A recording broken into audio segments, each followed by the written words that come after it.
Pronouns are she, her. POIs verbally, and I'll be starting my speech in three, two, and one.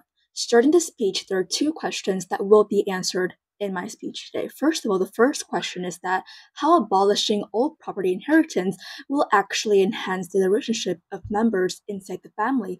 And number two is that how more poor people will actually get ahead in life, because we believe that redistributing it to the poor can actually look really simple.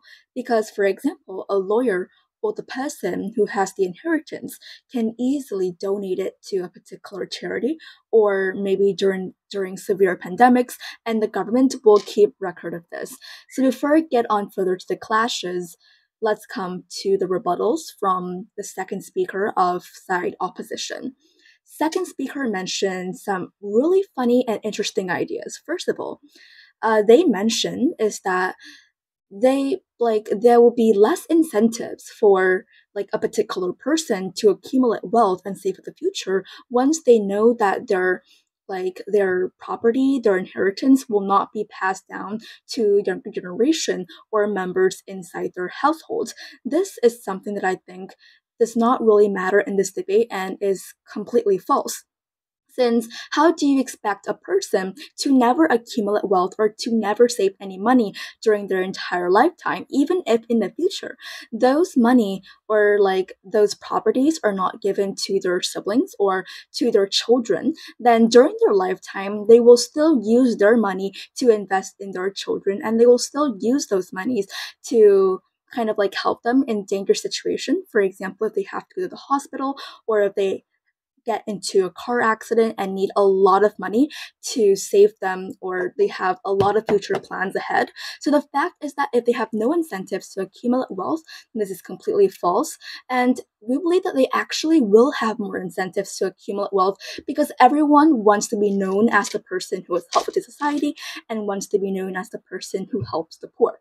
So if they know that in the future, part of their wealth will be distributed to the poor, then they will actually work harder to be a helpful person and save for the future.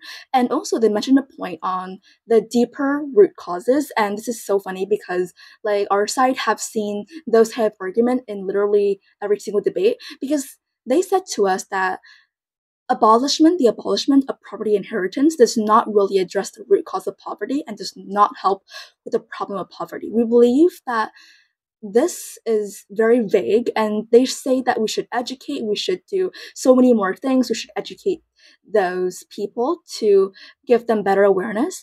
We believe that even if we do educate, this is a long process. And look at it now, if we actually give them money and give them property, this is like a foundation for them to thrive and get better in life. So the other side has never mentioned to us on how their side can actually help the poor better and how their alternative is actually better. So now let's come to the main part of the speech, which I will be explaining the clashes. Right? So first of all, a few things our side wanted to make clear before the clashes, because opposition, they need to prove two things in order to win this debate. First of all, they need to prove to us how this is so bad for the family and the members inside it. And secondly, how can their side think of a better alternative to help the poor? And this is something that our side has been able to achieve throughout this entire debate. The first clash is on contributions, the impact. On our side, our impact is that there will be less fighting, more peace within the family. And we also have an impact is that it's like an act of kindness to the poor, and this lay a strong foundation for them to get ahead in life. On their side, their impact is simply is people have the right to do so, and this is their right. We should not really affect their rights, which I'll explain more. So the reason why how the relationship will improve inside the family, and this is so important, because once the member inside the family know that this is being abolished, so they'll no more asking questions on property inheritance, no more asking questions on the specific problem, because this is like a very sensitive problem inside the family and can have conflict inside this. Opposition never proved to us how their side will be able to reduce this conflict, because even if lawyers help, this problem will never be resolved. And the second clash is on active kindness, there will be more charity, more donations, and reduced poverty. poverty problems. On their side, they said to us that this will encourage more charitable giving, and they say that, oh, this, like, if the government, like, the members inside the family will still be able to keep the money, and if the government advocate, if the government pressure, then they will have the incentive to give this to charity. First of all, they never explained to us how people will be willing to give money to the poor even if they're being encouraged, because encouragement to donate already happens in the status quo, and it's obvious that not everyone is actually willing to donate.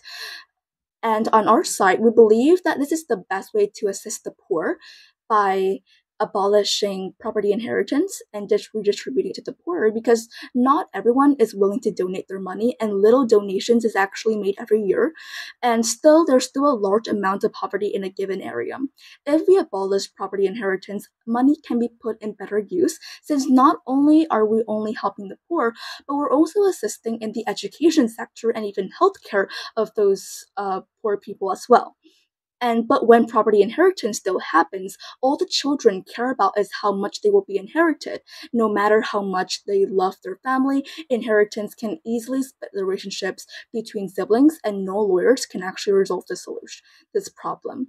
The third clash is on rights. So on their side, they say to us that this will violate human rights and take away the freedom to who they want to distribute their property to, and they should have the will to do so.